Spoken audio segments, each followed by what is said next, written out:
ვინ იყო ქალი, რომელიც მომლოცველების გემზე ავიდა და თითქმის ყველა იქ მყოფი მამაკაცი შეასტინა მოგზაურობის დროს? მარიამი ეგვიპტეში დაიბადა. 12 წლის ასაკში, მაშინ როცა მშობლები ჯერ კიდევ ცოცხალი ყავდა, სახლიდან გაიქცა და ალექსანდრიაში ჩავიდა. იქ დაიწყო მისი დაცემის გზა. როგორც თავად ამბობდა, დავემონე დაუოკებელ და გაუმოძღარ სიძვის ვნებას. 17 წელი ცხოვრობდა მძიმე ცოდვაში. თან ამას ფულის გამო კი არა, იმიტომ აკეთებდა, რომ ეგონა ცხოვრების აზრი მხოლოდ ხორციელ სიამოვნებაში იყო. იმ დღეს მარიამმა დაინახა ხალხი, რომელიც იერუსალიმში მიემგზავრებოდა ჯვართამაღლების დღესასწაულზე. მანაც გადაწყვიტა გაყოლოდა მათ, მაგრამ არა სალოცავად. იგი ისევ ცოდვას ეძებდა.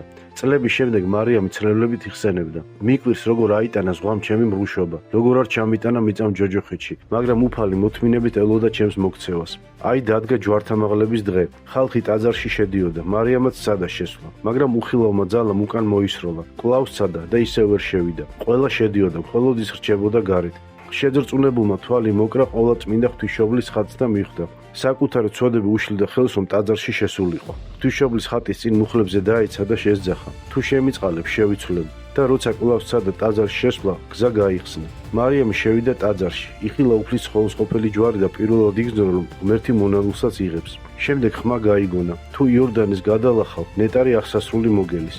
მარიამა სამი პური იყიდა. მზის ჩასვლისას იორდანის ნაპირას მდებარე წმინდა იოანე ნათლისმცემლის ეკლესიას მიაღწია. იქ ეზიარა. შემდეგ ნახევარი პური შეჭამა. დაისვენა. იორდანი გადალახა და უდაბნოში წავიდა.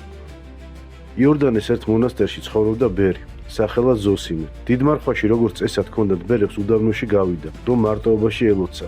20 დღე დადიოდა ქვიან უდაბნოში და ერთ დღეს შორიდან ადამიანს აჩრდილი დაინახა. ზოსიმემ დაუძახა, აჩრდილი გაიქცა, ზოსიმე დაედევნა. ბოლოს დაღლილმა შესძახა, შემიბრალე ღვთის გულისათვის, მომეცი კურთხევა. მაშინ უცნობმა უპასუხა, მაპატიე მამაო ზოსიმე, მე ქალი ვარ და არაფერი მაქვს სხეულის დასაფარავი. ზოსიმე გაუცდა, მას ხომ თავის სახელი არ უთქვამს. მან მოსასხამი ქვაზე დატოვა და გაეცალა იქაურობას. ქალი შეიმოსა და ზოსიმესთან მოვიდა. ეს იყო მარიამ ეგვიპტელი. უდაბნოს ქარი არხევდა მარიამის თეთრ თმას. იქ 47 წელი გაეტარებინა. პირველი 17 წელი საშინელი ბრძოლა იყო, სიცხე, შიმშილი, ძველი სურვილები და უხამსი სიმღერები, რომლებიც ახსოვდა. მაგრამ ღვთისმშობელი არ ტოვებდა. 2.5 პური ქონდა მხოლოდ. გახმა, გაქვავდა და მრავალი წელი ცოტ-ცოტას ტეხდა.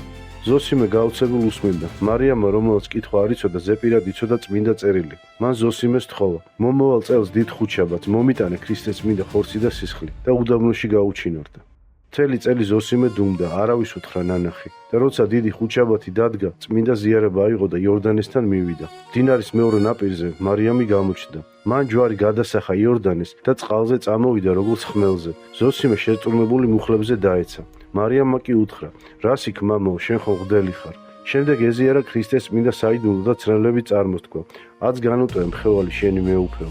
მარიამმა ზოსიმეს თხოვა, რომ ერთი წლის შემდეგ ისევ ამ ადგილას მოსულიყო. ერთი წლის შემდეგ ზოსიმე კვლავ დაბრუნდა იმ ადგილას და იქ გარდაცვლილი მარიამი დახვდა. ზოსიმე დიდხანს ტიროდა, შემდეგ მიწაზე წარწერა დაინახა. ამ ადგილას დამკრძალე მამა ზოსიმე. ბერი გაუსნა, მარიამმა წერა-კითხვა არ იცოდა. მან დაიწყო საფლავის გათხრა, მიწა ქვასავით მყარი იყო და მაშინ უდაბნოდან უზარმაზარი ლომი გამოვიდა.